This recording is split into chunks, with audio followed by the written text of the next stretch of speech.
그녀는 궁궐에서 가장 외로운 여인이었습니다.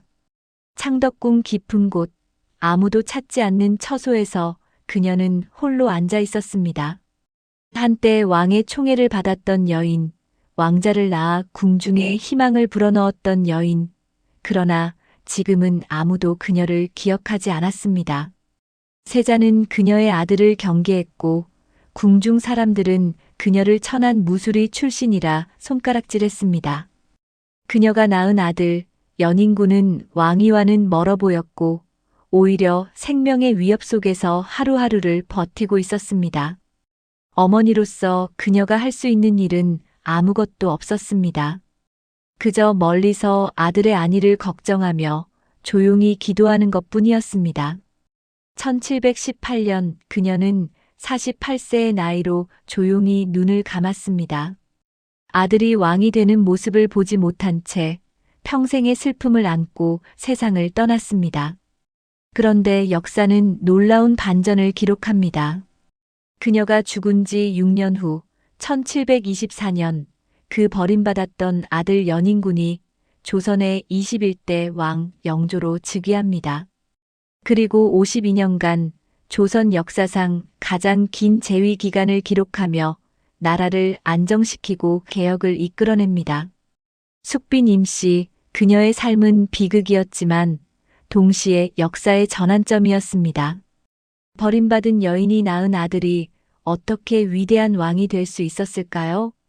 그 비극 속에 숨겨진 역설은 무엇이었을까요? 오늘 우리는 숙빈 임씨의 삶을 통해 조선 왕실의 가장 어두운 그림자와 가장 빛나는 희망을 동시에 바라보게 됩니다. 그녀가 견뎌낸 고통의 무게를, 그리고 그 고통이 만들어낸 역사의 반전을 함께 살펴보겠습니다. 신분의 굴레. 1670년 한 여자아이가 태어났습니다. 그녀의 이름은 임씨, 아버지는 궁궐에서 일하는 미관말직의 하급 관리였습니다. 당시 조선 사회에서 이런 신분은 양반과 천민 사이 어딘가에 위치한 애매하고 불안정한 위치였습니다. 그녀는 어린 나이에 궁궐에 들어가 무수리로 일하게 됩니다. 무술이란 궁중에서 빨래, 청소, 굳은 일을 담당하는 가장 낮은 신분의 여성들을 일컫는 말이었습니다. 왕족과 양반 가문 출신 여성들이 궁녀나 상궁으로 입거라는 것과는 완전히 다른 출발점이었습니다. 그녀는 매일 무거운 물동이를 나르고 왕실 사람들의 의복을 빨고 추운 겨울에도 얼어붙은 빨랫감을 두들기며 하루를 보냈습니다. 손은 거칠어졌고 몸은 지쳐갔지만 그녀에게는 선택권이 없었습니다. 그런데 운명은 예상치 못한 방향으로 흘러갑니다. 숙종실록은 이렇게 기록합니다. 무수리 임씨가 승은을 입어 왕자를 낳으니 이름을 연인군이라 하였다. 이 짧은 기록 뒤에는 한 여인의 극적인 신분 상승이 숨어 있었습니다. 무수리 임씨는 어떻게 숙종의 눈에 들게 되었을까요? 당시 궁중은 장희빈과 인현왕후 사이에 치열한 암투로 혼란스러웠습니다. 1688년 장희빈이 원자 훗날 경종을 낳으며 왕비로 책봉되었으나 인현왕후 민씨를 폐위시키는 과정에서 궁중의 분위기는 극도로 긴장되어 있었습니다. 숙종은 이런 복잡한 정치적 상황 속에서 심리적 안정을 찾고자 했고 정치적 야심이 없어 보이는 무술이 임씨에게 눈길을 돌렸던 것으로 보입니다. 1694년 임씨는 24세의 나이에 왕자를 낳습니다. 이 아들이 바로 훗날의 영조 연인군이었습니다. 아들을 낳은 임씨는 수건으로 책봉되었고 이후 점차 승진하여 숙빈의 지위에 오릅니다. 그러나 신분 상승은 곧 새로운 고통의 시작이기도 했습니다. 궁중의 다른 후궁들, 특히 양반 가문 출신 여성들은 무술이 출신이 후궁이 된 것을 못마땅하게 여겼습니다. 천한 무술이 주제에 어찌 감히 왕자를 낳았는가. 이런 속삭임이 궁궐 곳곳에서 들려왔고 임씨는 그 모든 시선을 견뎌내야 했습니다. 오늘날 우리 사회에서도 신분이나 출신 배경으로 사람을 판단하는 일이 여전히 존재합니다. 학벌, 경제적 배경, 가문의 지위 같은 것들이 개인의 능력이나 인격보다 먼저 평가되는 경우가 많습니다. 숙빈 임씨가 겪었던 신분의 굴레는 오늘날에도 다른 형태로 반복되고 있는 것입니다. 그녀의 이야기는 우리에게 묻습니다. 과연 한 사람의 가치를 무엇으로 판단해야 하는가? 출신이 그 사람의 전부를 결정해야 하는가? 조선시대의 다른 무수리 출신 후궁들의 사례를 보면 신분 상승이 결코 행복을 보장하지 않았음을 알 수 있습니다. 인조의 후궁이었던 귀인 조씨 역시 천한 출신이라는 이유로 평생 궁중에서 냉대를 받았고 그녀가 낳은 왕자들 역시 왕위 계승에서 배제되었습니다. 영조 시대의 기록을 보면 영조 자신도 어머니의 낮은 신분 때문에 평생 콤플렉스를 안고 살았던 것으로 나타납니다. 그는 즉위 후에도 내 어머니가 천한 출신이라는 것을 안다. 그러나 그것이 내가 나라를 다스리는데 무슨 문제가 되는가? 라며 신하들 앞에서 방어적인 태도를 보이곤 했습니다. 1701년 29세의 인조 때 일입니다. 경기도 파주의 한 마을에서 태어난 김씨라는 여성이 있었습니다. 그녀는 양반 가문의 서녀로 태어나 신분상 제약이 많았지만 뛰어난 지혜와 인품으로 마을 사람들의 존경을 받았습니다.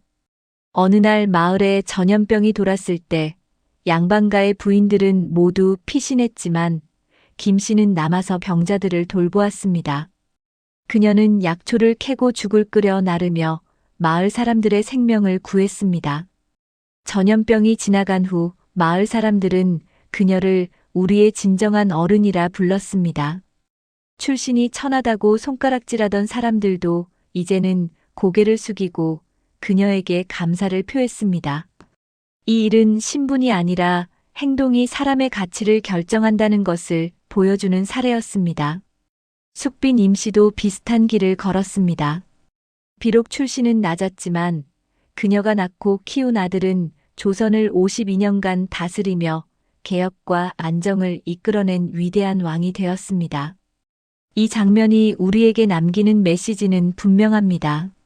신분과 출신은 한 사람의 시작점일 뿐 그 사람의 전부를 규정하지 못합니다. 숙빈 임씨는 궁궐에서 가장 낮은 곳에서 시작했지만 그녀가 남긴 유산은 조선 역사상 가장 높은 곳에 자리하고 있습니다. 기록은 그녀의 신분을 지적했지만 역사는 그녀가 낳은 아들의 업적을 기억합니다.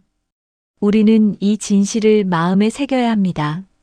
한 사람의 가치는 그가 어디서 왔는가가 아니라 무엇을 남겼는가로 평가되어야 한다는 것을 말입니다. 어머니가 될 수 없었던 여인.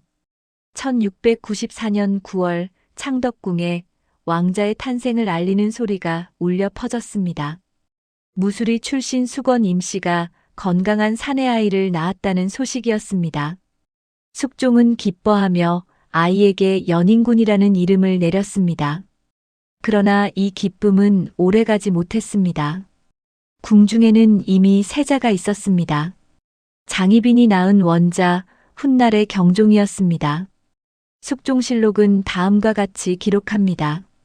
연인군이 태어났으나 세자가 이미 있어 왕위 계승의 서열은 명확하였다. 이 짧은 문장은 숙빈 임씨와 연인군의 운명을 결정짓는 선언이기도 했습니다. 연인군은 태어났지만 그는 세자가 될 수 없었습니다. 왕자이지만 왕위와는 멀리 떨어진 존재, 그저 여분의 왕자로 취급받았습니다. 더 큰 문제는 연인군의 존재 자체가 정치적 위협으로 인식되기 시작했다는 것입니다. 당시 조선 조정은 노론과 소론으로 나뉘어 치열하게 대립하고 있었습니다. 장희빈과 그녀가 낳은 세자 경종는 소론의 지지를 받았고 숙빈 임씨와 연인군은 노론의 보호 아래 있었습니다. 이는 단순한 당파 싸움이 아니라 왕위 계승을 둘러싼 생사를 건 권력 투쟁이었습니다. 숙빈 임씨는 이런 복잡한 정치 구도 속에서 극도로 조심스러운 삶을 살아야 했습니다. 그녀는 아들을 낳았지만 제대로 된 어머니 노릇을 할 수 없었습니다. 조선시대 왕실의 관례에 따르면 왕자는 태어나자마자 어머니 곁을 떠나 보모와 유모의 손에서 자라게 됩니다. 특히 후궁이 낳은 왕자의 경우 어머니와의 접촉은 더욱 제한되었습니다. 숙빈 임씨는 멀리서 아들의 모습을 볼 수 있을 뿐 직접 안아보거나 말을 걸 수도 없었습니다. 오늘날 우리는 이런 상황을 상상하기 어렵습니다. 자식을 낳고도 제대로 키울 수 없다는 것, 어머니로서의 권리를 박탈당한다는 것이 얼마나 고통스러운 일인지 말입니다. 현대 사회에서도 비슷한 상황이 존재합니다. 경제적 어려움, 사회적 편견, 법적 제약 등으로 인해 자녀와 분리되어야 하는 부모들이 있습니다. 미혼모, 이혼 가정, 수감자 가정 등에서 어머니가 자녀를 직접 양육하지 못하는 경우가 그렇습니다. 숙빈 임씨의 고통은 단지 과거의 이야기가 아니라 지금도 누군가가 겪고 있는 현실일 수 있습니다. 그녀의 이야기는 우리에게 묻습니다. 어머니라는 존재는 단순히 아이를 낳는 것으로 정의되는가? 아니면 아이와 함께 시간을 보내고 보살피고 교감하는 과정 속에서 완성되는 것인가? 1702년 숙빈 임씨의 처소에서 일어난 일을 전하는 비공식 기록이 있습니다. 어느 날 밤 8살이 된 연인군이 보모의 손을 잡고 어머니의 처소를 찾아왔습니다. 아이는 어머니를 보자 눈물을 흘리며 어머마마라고 불렀다고 합니다. 숙빈 임씨는 아들을 꼭 안아주고 싶었지만 궁중의 규율과 정치적 눈초리 때문에 오래 안고 있을 수 없었습니다. 그녀는 아들의 손을 잡고 조용히 말했습니다. 건강하게 자라다오. 그것이 어미가 바라는 전부란다. 아이는 고개를 끄덕이고 다시 보모를 따라 돌아갔습니다. 그날 밤 숙빈 임씨는 혼자 앉아 오래도록 눈물을 흘렸다고 전해집니다. 이 이야기는 공식 기록에는 남아있지 않지만 당시 궁녀들의 증언을 통해 후대에 전해진 것입니다. 한 어머니가 자식을 사랑하지만 그 사랑을 표현할 수 없는 고통, 그것이 숙빈 임씨가 평생 안고 살아야 했던 무게였습니다. 1706년 장희빈이 사약을 받고 죽는 사건이 일어납니다. 희빈 장씨는 인현왕후를 저주했다는 혐의로 폐위되고 결국 사사되었습니다. 이 사건 이후 궁중의 분위기는 더욱 냉랭해졌고 연인군과 숙빈 임씨에 대한 경계심은 더욱 강해졌습니다. 세자 훗날 경종의 지지 세력인 소로는 연인군을 잠재적 위협으로 보기 시작했고 숙빈 임씨는 아들을 보호하기 위해 더욱 조용히, 더욱 낮은 자세로 살아가야 했습니다. 그녀는 궁중 행사에 적극적으로 참여하지 않았고 다른 후궁들과의 교류도 최소화했습니다. 자신의 존재감을 최대한 지우며 아들이 정치적 표적이 되지 않도록 온 힘을 다했습니다. 어머니로서 그녀가 할 수 있는 일은 오직 그것뿐이었습니다. 이 장면이 우리에게 남기는 핵심 메시지는 이것입니다. 진정한 사랑은 때로 드러나지 않는 곳에서 더 크게 작동합니다. 숙빈 임씨는 아들을 직접 키우지 못했지만 그녀의 조용한 희생과 인내가 결국 연인군을 보호했고 그가 왕위에 오를 수 있는 길을 열어주었습니다. 기록은 그녀가 어머니 노릇을 하지 못했다고 적었을지 모르지만 역사는 그녀의 모성이 얼마나 깊고 강했는지를 증명합니다. 우리는 이 진실을 기억해야 합니다. 사랑은 언제나 눈에 보이는 것으로만 측정되지 않으며 침묵 속에서도 그 힘은 계속된다는 것을 말입니다. 위기 1720년 6월 숙종이 60세의 나이로 승하했습니다. 조선의 19대 왕 숙종은 46년간 재위하며 강력한 왕권을 행사했던 군주였습니다. 그의 죽음은 조선 정치 지형의 거대한 변화를 예고하는 신호였습니다. 세자였던 경종이 조선의 20대 왕으로 즉위했습니다. 장희빈의 아들이자 소론의 지지를 받는 인물이었습니다. 그러나 경종은 즉위 당시부터 심각한 건강 문제를 안고 있었습니다. 어릴 때부터 몸이 허약했고 정신적으로도 불안정한 모습을 자주 보였습니다. 무엇보다 큰 문제는 그에게 후사가 없다는 것이었습니다. 왕비 단이왕후는 자녀를 낳지 못했고 경종 본인도 더 이상 자녀를 가질 가능성이 희박해 보였습니다. 이는 곧 왕위 계승 문제로 직결되었습니다. 숙종의 아들 중 유일하게 생존해 있던 연인군, 그가 자연스럽게 다음 왕위 계승자로 떠올랐습니다. 경종실록은 이렇게 기록합니다. 연인군을 왕세제로 책봉하자는 논의가 일어났으나 조정은 크게 둘로 나뉘어 격렬히 대립하였다. 이 기록은 당시 조선 조정의 긴장감을 고스란히 담고 있습니다. 노론은 연인군의 세제 책봉을 강력히 주장했습니다. 경종에게 후사가 없는 이상 연인군을 세제로 책봉하는 것이 국가의 안정을 위해 필요하다는 논리였습니다. 반면 소론은 이를 극렬히 반대했습니다. 경종이 아직 젊고 후사를 가질 가능성이 남아있다는 이유였지만 실제로는 연인군이 세제가 되면 소론의 정치적 입지가 약화될 것을 우려했기 때문입니다. 이 논쟁은 단순한 정치적 의견 차이가 아니었습니다. 그것은 생명을 건 권력 투쟁이었고 그 중심에는 연인군과 그의 어머니 숙빈 임씨가 서 있었습니다. 1721년 8월 결국 노론의 주장이 관철되어 연인군은 왕세제로 책봉됩니다. 그러나 이는 새로운 위기의 시작이었습니다. 소론은 연인군과 노론을 제거할 기회를 노리기 시작했고 궁중에는 불길한 소문들이 퍼지기 시작했습니다. 연인군이 왕위를 노리고 있다. 노론이 경종을 몰아내고 연인군을 왕으로 만들려 한다. 이런 소문들은 사실 여부와 관계없이 연인군을 위험한 상황으로 몰아갔습니다. 숙빈 임씨는 이 모든 상황을 지켜보며 깊은 두려움에 사로잡혔습니다. 아들이 세제가 된 것은 기쁜 일이었지만 그것이 곧 아들의 생명을 위협하는 일이 될 수 있다는 것을 그녀는 알고 있었습니다. 오늘날 우리 사회에서도 비슷한 상황이 발생합니다. 승진, 성공, 명예는 때로 새로운 위험과 부담을 동반합니다. 조직 내에서 높은 자리에 오를수록 더 많은 견제와 시기를 받게 되고 작은 실수도 치명적인 결과로 이어질 수 있습니다. 숙빈 임씨가 느낀 불안은 오늘날 자녀가 성공했을 때 부모가 느끼는 복잡한 감정과 닮아 있습니다. 자랑스럽지만 동시에 걱정되고 기쁘지만 동시에 두려운 그 감정 말입니다. 그녀의 이야기는 우리에게 묻습니다. 성공과 안전, 명예와 평화, 이 둘을 동시에 가질 수 있는가? 아니면 높은 자리에는 언제나 그에 상응하는 위험이 따르는 것인가? 1721년 가을, 경종의 건강이 급격히 악화되는 사건이 발생합니다.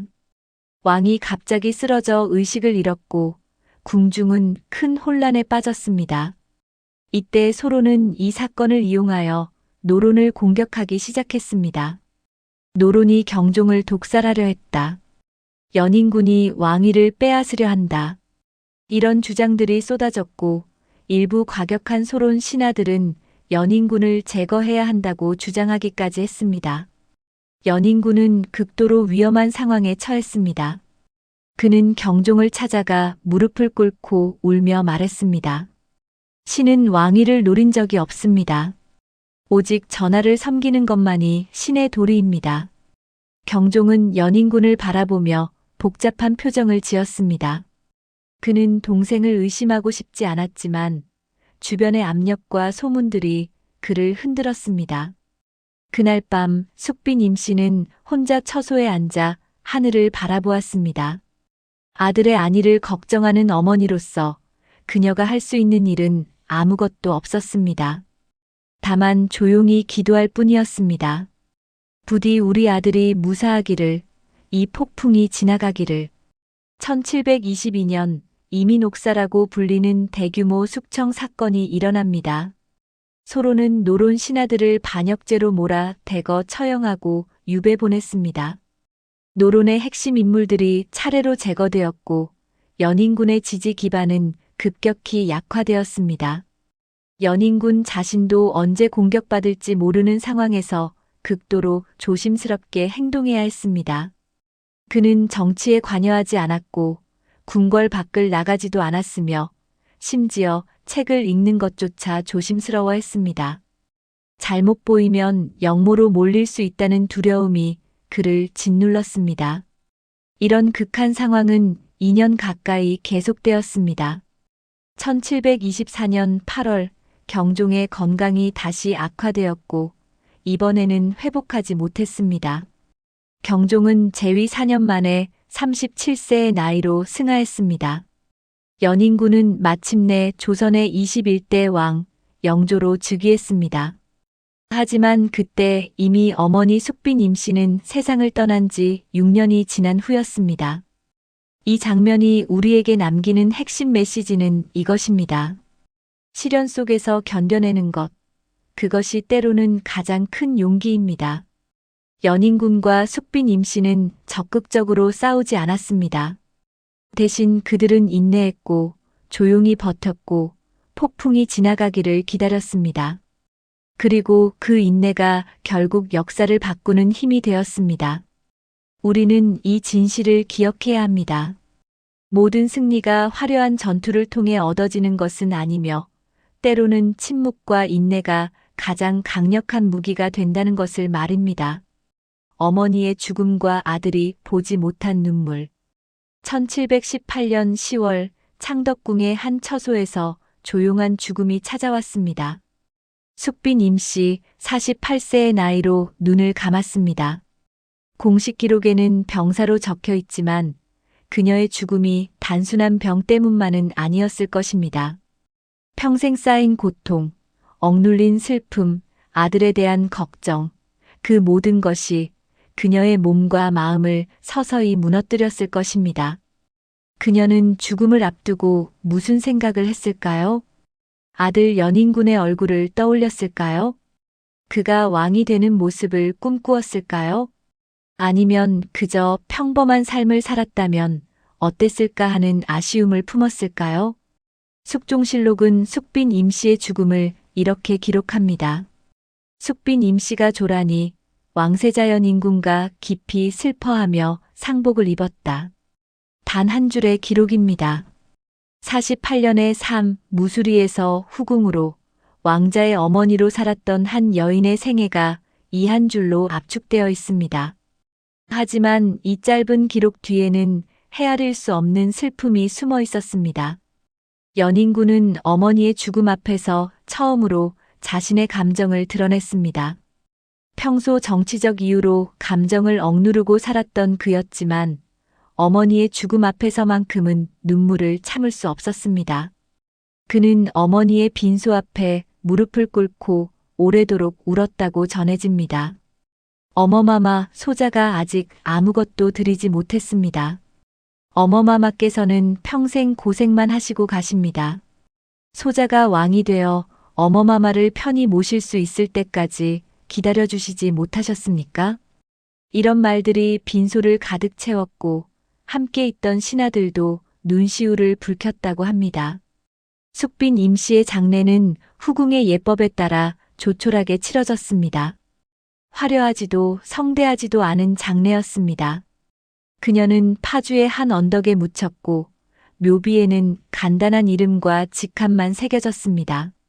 그 누구도 그녀가 훗날 조선 최장수 왕의 어머니로 추존될 것이라고는 상상하지 못했습니다. 연인군은 어머니의 무덤을 찾아가 긴 시간 동안 서 있었습니다. 그는 그곳에서 다짐했습니다. 언젠가 제가 왕이 된다면 어머마마를 가장 높은 자리에 모시겠습니다. 어머마마께서 평생 받지 못한 존경을 제가 반드시 돌려드리겠습니다. 오늘날 우리 사회에서도 비슷한 후회를 안고 사는 사람들이 많습니다. 부모님이 살아계실 때 효도하지 못하고 돌아가신 후에야 그 소중함을 깨닫는 경우가 그렇습니다. 바쁘다는 핑계로 나중에 하겠다는 생각으로 미루다가 결국 기회를 놓쳐버리는 것입니다. 연인군의 후회는 오늘날 우리가 느끼는 그 후회와 크게 다르지 않았을 것입니다. 그의 이야기는 우리에게 묻습니다. 소중한 사람에게 사랑을 표현할 수 있을 때 과연 우리는 그것을 미루지 않고 있는가? 나중을 기약하다가 영원히 기회를 잃게 되는 것은 아닌가? 1724년 8월 경종이 승하하고 연인군이 영조로 즉위했습니다. 그의 나이 31세, 어머니가 세상을 떠난 지 6년 후의 일이었습니다. 영조는 즉위하자마자 가장 먼저 한 일이 어머니에 대한 추숭이었습니다. 그는 숙빈 임씨를 화경왕후로 추존하고 그녀의 무덤을 왕후의 능으로 격상시켰습니다. 파주의 조촐한 묘는 소령원으로 이름을 바꾸고 대대적으로 확장되었습니다. 영조는 직접 어머니의 능을 찾아가 제사를 올렸습니다. 그는 능 앞에 무릎을 꿇고 오래도록 울었다고 전해집니다. 어머마마, 이제야 소자가 약속을 지킬 수 있게 되었습니다. 어머마마께서 받지 못한 모든 존경을 이제 돌려드립니다. 하지만 어머마마께서는 이 모습을 보지 못하십니다. 이 장면을 상상해 보십시오. 조선의 왕이 된 남자가 권력의 정점에 선 그가 어머니의 무덤 앞에서 아이처럼 울고 있는 모습을 말입니다. 그 눈물 속에는 후회와 그리움, 사랑과 죄책감이 모두 섞여 있었을 것입니다. 영조는 재위 기간 내내 어머니를 그리워했습니다. 그는 어머니의 기일마다 빠짐없이 제사를 올렸고 소령원을 자주 찾았습니다. 신하들이 말릴 정도로 그는 어머니에 대한 그리움을 숨기지 않았습니다. 1776년 영조가 83세의 나이로 승하하기 직전 그는 신하들에게 이렇게 말했다고 전해집니다. 내가 52년간 나라를 다스렸으나 단 하나 아쉬운 것이 있다. 어머니께 제대로 효도하지 못한 것이다. 내가 죽으면 어머니 곁에 묻어달라. 영조의 유언에 따라 그는 어머니의 능 근처에 묻혔습니다. 죽음으로써 그는 마침내 어머니 곁으로 돌아갔습니다. 1789년 영조가 죽은 지 13년 후의 일입니다. 경기도 광주에 사는 한 평범한 상인 박 씨가 있었습니다. 그는 젊은 시절 장사에만 몰두하느라 어머니를 제대로 돌보지 못했습니다. 어머니는 아들이 성공하기를 바라며 묵묵히 지원했지만 아들은 그 마음을 제대로 헤아리지 못했습니다. 어머니가 돌아가신 후 박 씨는 깊은 후회에 빠졌습니다. 그는 장사를 접고 어머니의 무덤 곁에 작은 집을 지었습니다. 그리고 매일 아침 어머니 무덤에 절을 올리며 살았습니다. 마을 사람들이 이제 그만하라고 말했지만 그는 멈추지 않았습니다. 어머니께서 살아계실 때 하지 못한 효도를 이제라도 해야 합니다. 그는 20년 동안 그렇게 살았고 자신의 자식들에게는 부모님이 살아계실 때 효도하라고 가르쳤습니다. 이 이야기는 영조의 후회와 정확히 같은 맥락입니다. 평범한 상인이든 조선의 왕이든 어머니를 잃은 후의 후회는 똑같았습니다. 이 장면이 우리에게 남기는 핵심 메시지는 이것입니다. 사랑하는 사람에게 표현할 수 있는 시간은 한정되어 있습니다. 숙빈 임씨는 아들이 왕이 되는 것을 보지 못했고 영조는 어머니가 살아계실 때 효도하지 못했습니다. 우리는 이 비극에서 배워야 합니다. 소중한 사람에게 사랑을 표현하고 감사를 전하고 시간을 함께하는 것을 미루지 말아야 한다는 것을 말입니다. 나중에는 영원히 오지 않을 수도 있으니까요.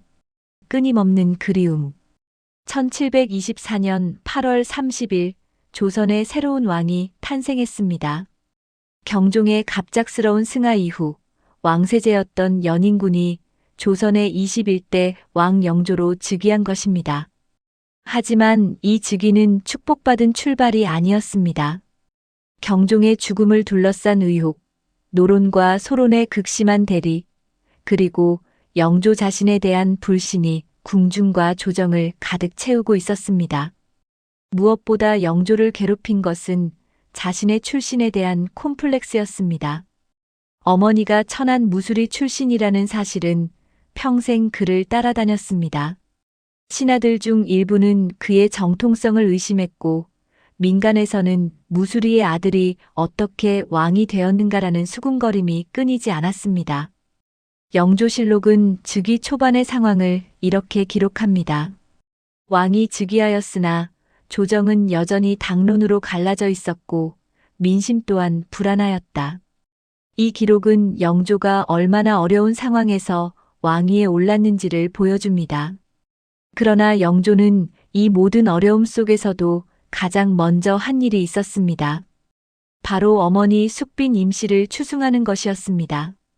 즉위한 지 불과 며칠 후 영조는 조정에 명을 내렸습니다. 숙빈 임씨를 화경왕후로 추존하라. 그녀의 무덤을 왕후의 능으로 격상시키고 소령원이라 칭하라. 신하들은 이 명령에 놀랐습니다.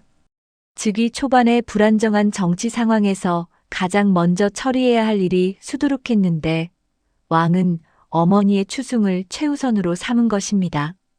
일부 신하들은 조심스럽게 간언했습니다. 전하, 지금은 나라를 안정시키는 것이 급선무입니다. 추승은 나중에 하셔도 늦지 않습니다. 하지만 영조는 단호했습니다. 어머니를 높이는 것이 곧 나라를 안정시키는 첫걸음이다. 내가 왕이 된 것은 어머니 덕분이며 그분을 높이지 않고 무슨 정치를 하겠는가. 영조의 이 태도는 단순한 효심을 넘어서는 의미가 있었습니다. 그것은 자신의 출신에 대한 당당한 선언이기도 했습니다. 나는 무수리의 아들이다. 그것을 부끄러워하지 않는다. 오히려 나는 그런 어머니를 자랑스럽게 여긴다.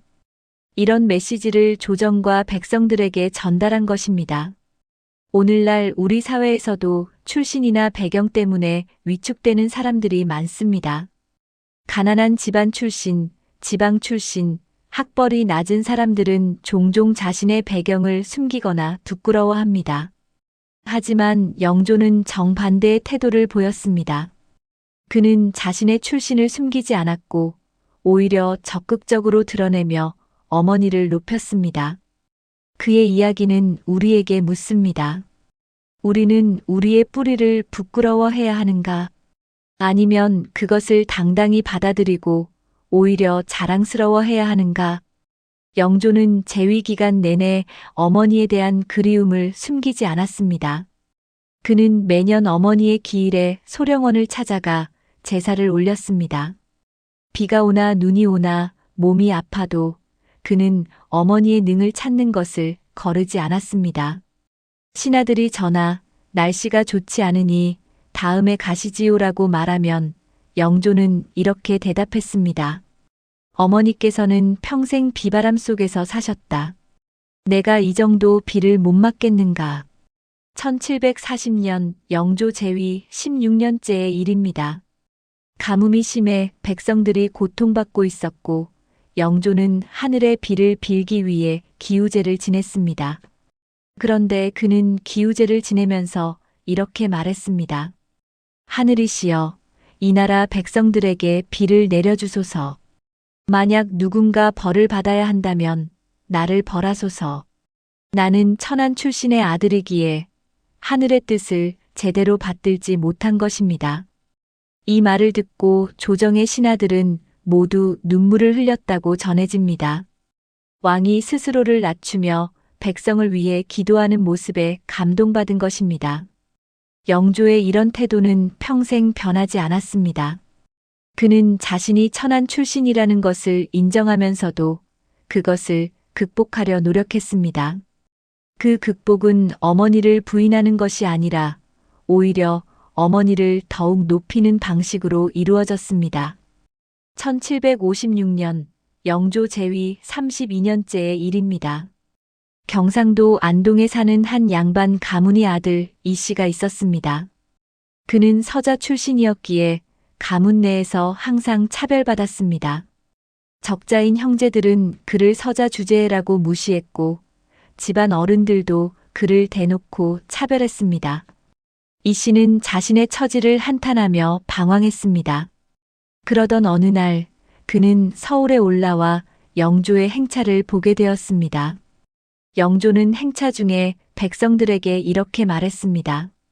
내 어머니는 무술이었다. 나는 그것을 자랑스럽게 여긴다. 출신이 천하다고 해서 사람의 가치가 낮아지는 것은 아니다. 중요한 것은 어떻게 사느냐이다. 이 말을 듣고 이 씨는 큰 충격을 받았습니다. 조선의 왕조차 천한 출신을 부끄러워하지 않는데 자신은 왜 그토록 위축되어 살았던 것일까? 이 씨는 고향으로 돌아가 열심히 공부했고 결국 과거에 급제하여 관직에 올랐습니다. 그는 훗날 이렇게 회고했습니다. 영조대왕의 말씀이 내 인생을 바꿨다. 출신은 시작점일 뿐 끝이 아니라는 것을 깨달았다. 이 이야기는 영조의 태도가 단지 개인적인 효심을 넘어 사회 전체에 긍정적인 영향을 미쳤음을 보여줍니다. 그는 자신의 출신을 당당히 드러냄으로써 비슷한 처지의 사람들에게 용기를 주었던 것입니다. 영조는 1776년까지 52년간 재위하며 조선을 안정시키고 개혁을 이끌었습니다.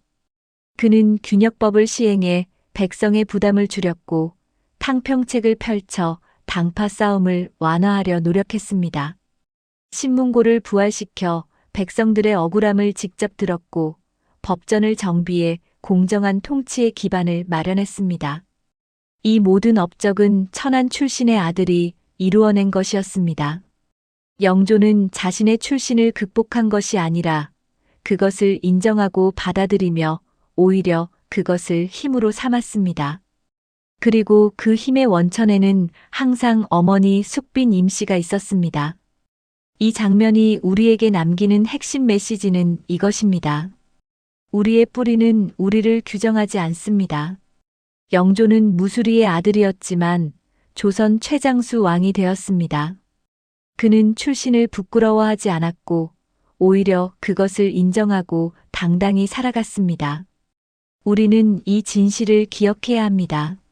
어디서 시작했는가 보다 어떻게 살아가는가가 훨씬 중요하다는 것을, 그리고 우리의 뿌리를 사랑하고 존중하는 것이 진정한 자존감의 시작이라는 것을 말입니다. 어머니의 한을 정치로 풀다. 영조의 통치 철학은 한마디로 공정함이었습니다. 그는 왕위에 오른 후 가장 먼저 당파 싸움을 완화하기 위한 탕평책을 펼쳤습니다. 노론과 소론, 이 두 당파의 극심한 대립이 조선을 혼란에 빠뜨렸다는 것을 그는 누구보다 잘 알고 있었습니다. 자신과 어머니가 겪은 고통도 결국 이 당파 싸움 때문이었습니다. 영조는 즉위교서에서 이렇게 선언했습니다.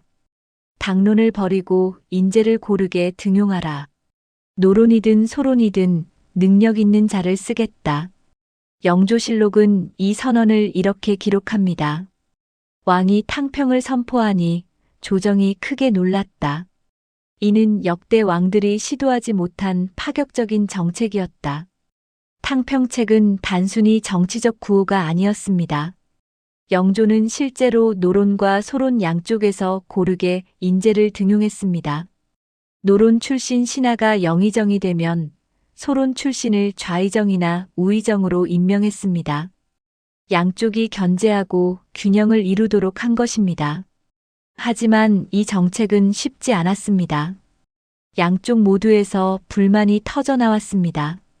노론은 왜 우리를 소론과 같은 급으로 취급하는가라고 불평했고, 소론은 여전히 노론이 더 많은 권력을 가지고 있다고 항변했습니다. 영조는 이 모든 불만을 견디며 탕평책을 밀고 나갔습니다. 왜 그는 그토록 공정함에 집착했을까요? 그 답은 그의 어머니에게 있었습니다. 숙빈 임씨는 평생 불공정한 대우를 받았습니다.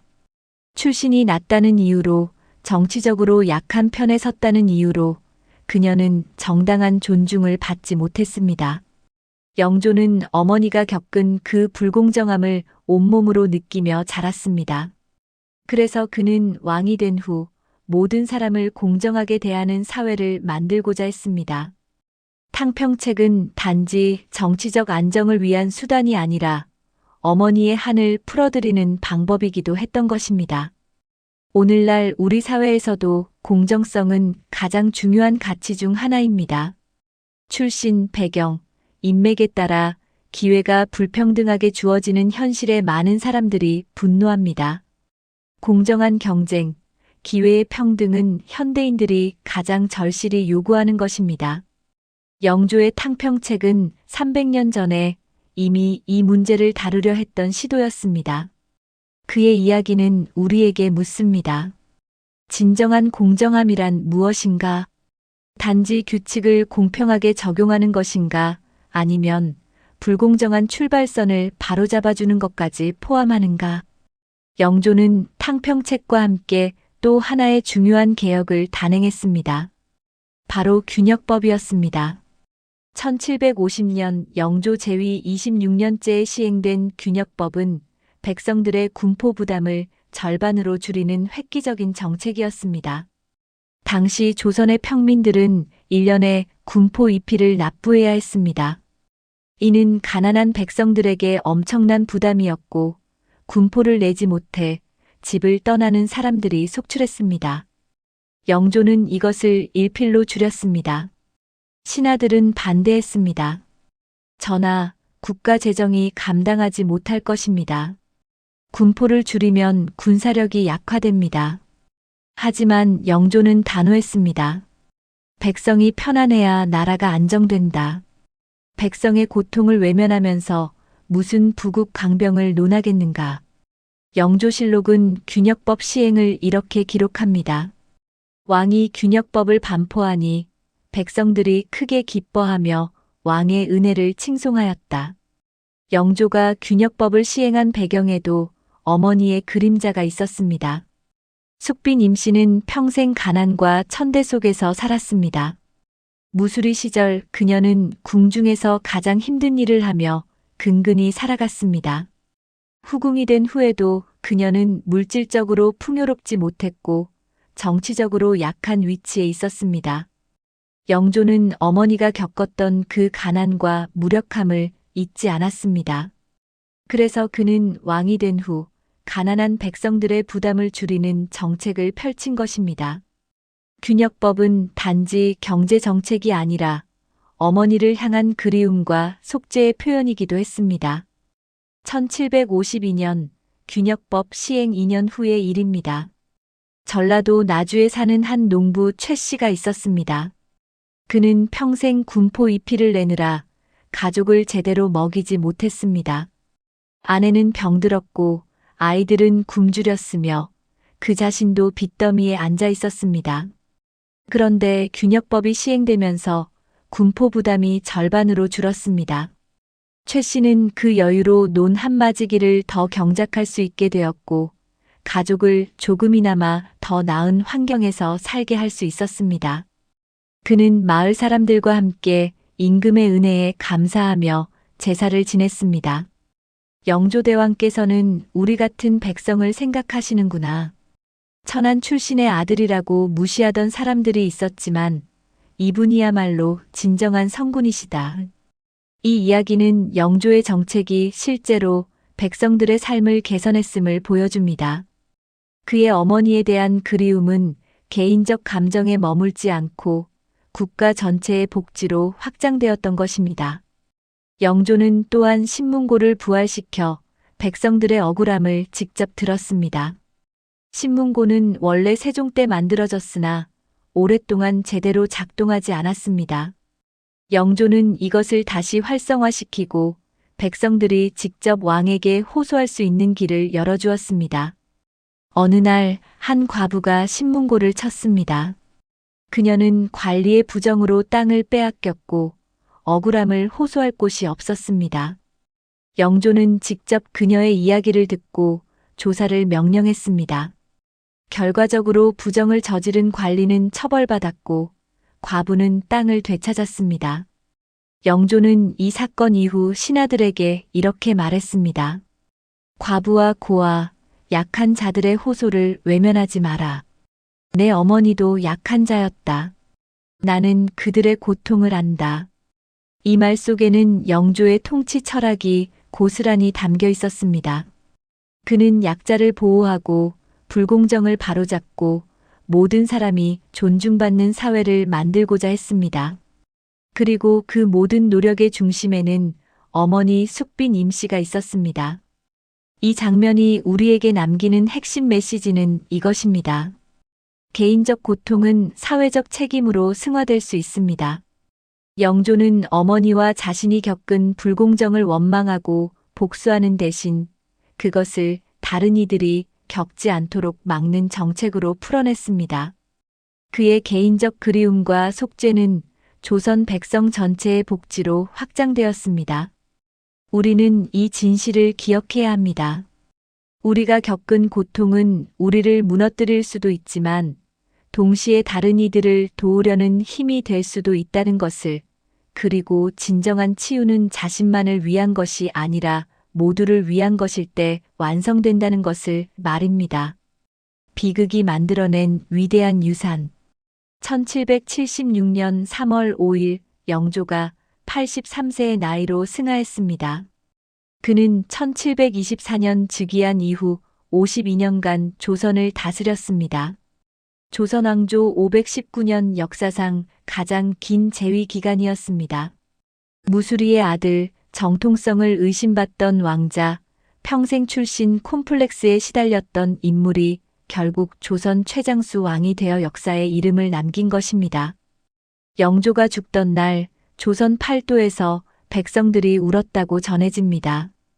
가난한 농부들, 시장의 상인들, 양반 선비들 모두가 왕의 죽음을 애도했습니다. 영조실록 마지막 기록은 이렇게 적고 있습니다. 왕이 승하하시니 온 나라가 슬픔에 잠겼다. 왕은 52년간 나라를 다스리며 백성을 사랑하고 공정함을 추구하셨다. 그의 업적은 길이 빛날 것이다. 이 짧은 기록은 영조의 생애를 한마디로 요약합니다. 그러나 이 영광스러운 결말의 시작점에는 한 여인의 비극이 있었습니다. 숙빈 임씨, 그녀가 없었다면 영조는 존재하지 않았을 것이고 이 모든 업적도 일어나지 않았을 것입니다. 그녀는 아들이 왕이 되는 것을 보지 못했습니다. 그녀는 아들이 52년간 나라를 다스리는 것을 보지 못했습니다.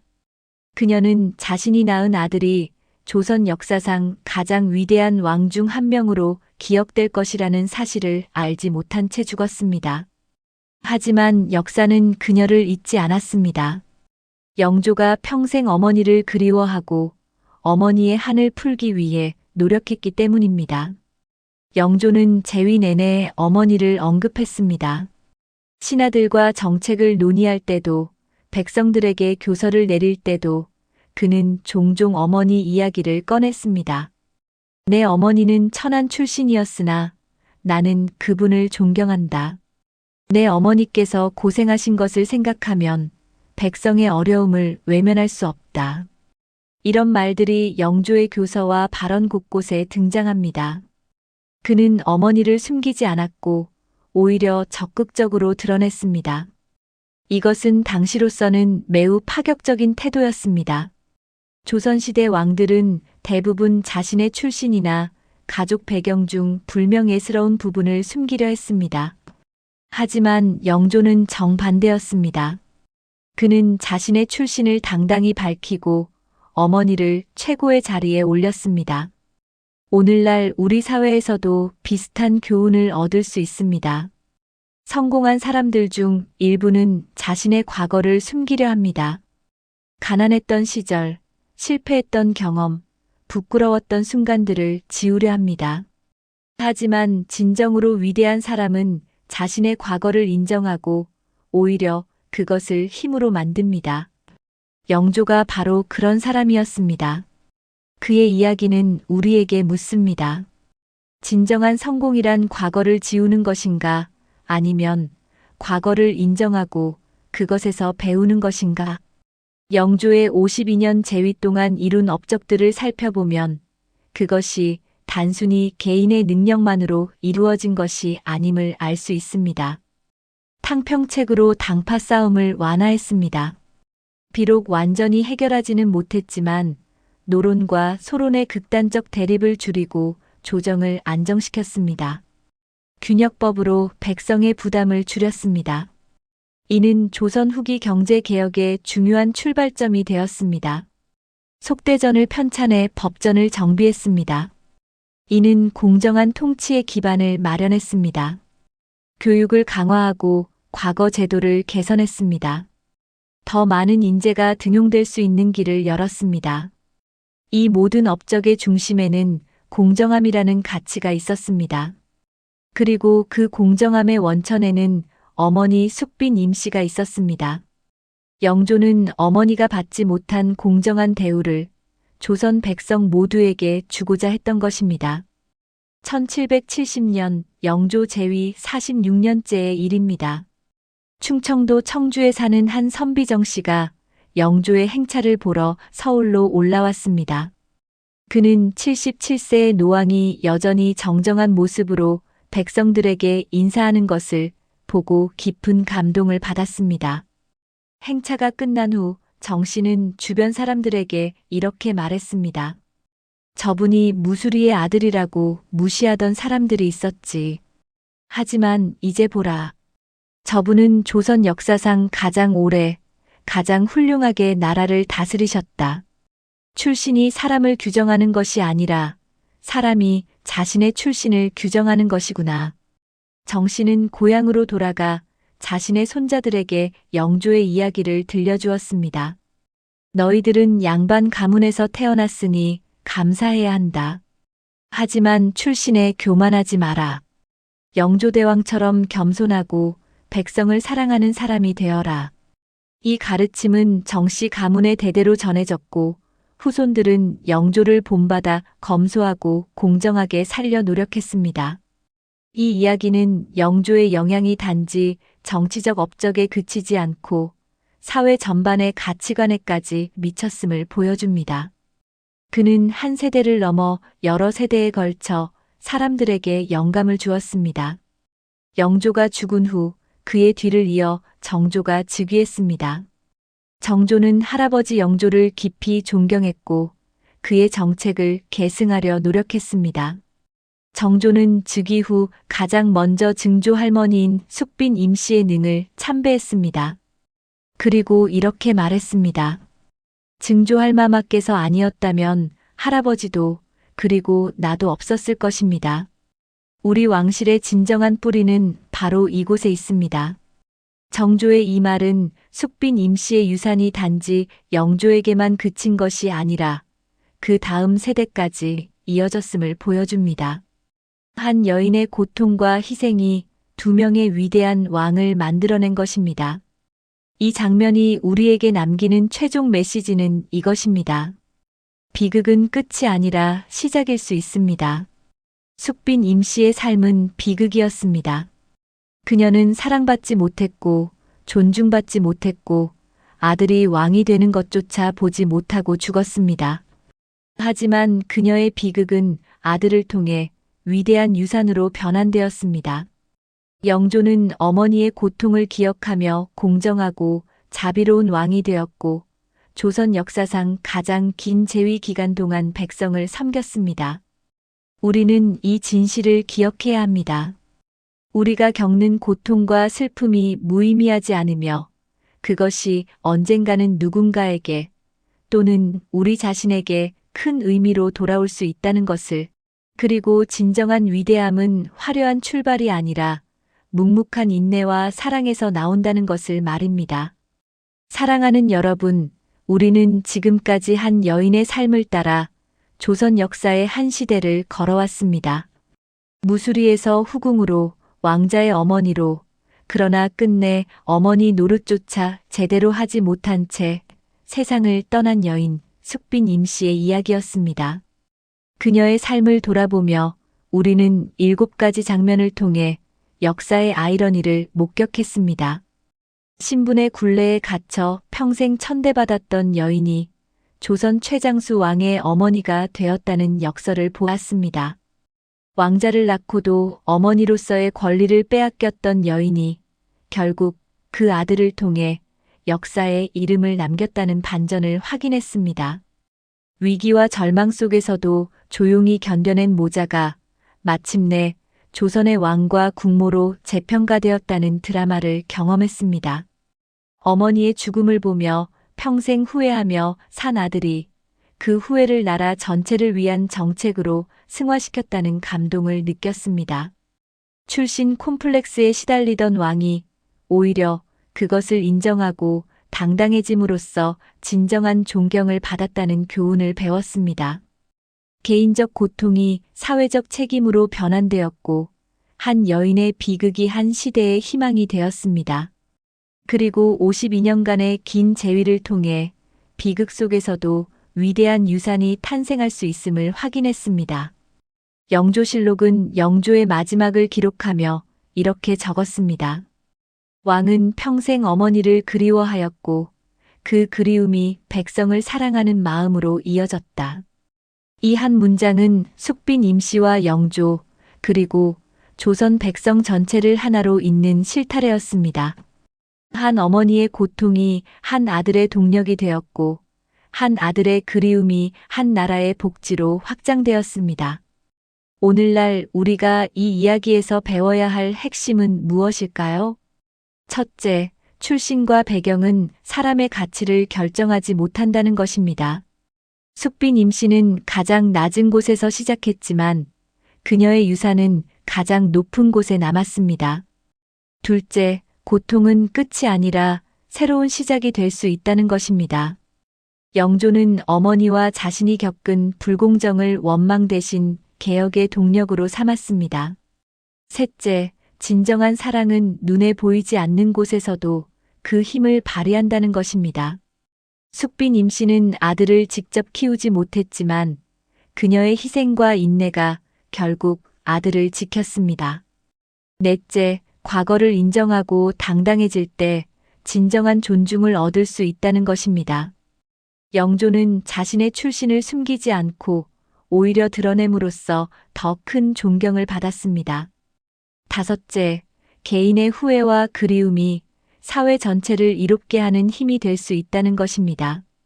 영조의 어머니에 대한 그리움은 탕평책과 균역법으로 승화되어 조선 백성 모두에게 혜택을 주었습니다. 여섯째, 비극도 시간이 지나면 의미 있는 유산으로 변환될 수 있다는 것입니다. 숙빈 임씨의 고통스러운 생애는 영조의 52년 재위를 통해 조선 역사상 가장 빛나는 시기 중 하나를 만들어냈습니다.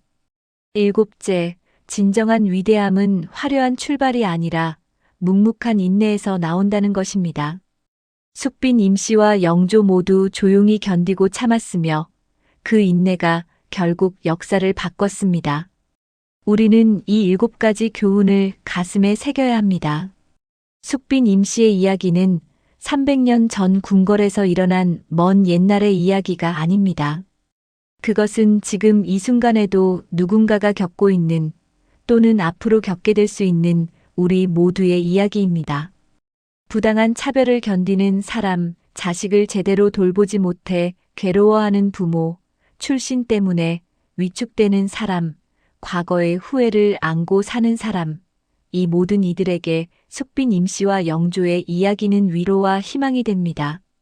비극 속에서도 의미를 찾을 수 있고 고통 속에서도 사랑을 키울 수 있으며 불공정한 출발에도 불구하고 위대한 결말을 만들어낼 수 있다는 것을 이 이야기는 증명합니다.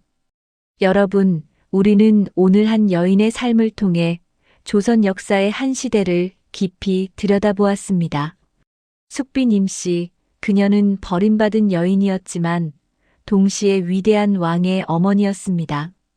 비극 속에 살았지만 그 비극이 역사의 전환점이 되었습니다. 세상의 존경을 받지 못했지만 결국 역사에 영원히 기록되었습니다. 우리가 살펴본 7가지 장면은 각각 하나의 교훈을 담고 있었습니다. 신분의 굴레는 우리에게 출신이 사람의 가치를 결정하지 못한다는 것을 가르쳤습니다. 어머니가 될 수 없었던 고통은 진정한 사랑이 눈에 보이지 않는 곳에서도 힘을 발휘한다는 것을 보여주었습니다. 위기 속의 인내는 침묵과 견딤이 때로 가장 강력한 무기가 된다는 것을 증명했습니다. 어머니의 죽음은 사랑하는 사람에게 표현할 수 있는 시간이 한정되어 있음을 일깨웠습니다. 영조의 그리움은 과거를 당당히 인정할 때 진정한 존중을 받는다는 것을 확인시켰습니다. 탕평책과 균역법은 개인적 고통이 사회적 책임으로 승화될 수 있음을 실증했습니다. 52년의 재위는 비극도 시간이 지나면 위대한 유산으로 변환될 수 있음을 드러냈습니다. 이 모든 이야기가 우리에게 던지는 질문은 결국 하나입니다. 우리는 우리가 겪는 고난과 슬픔을 어떻게 대할 것인가?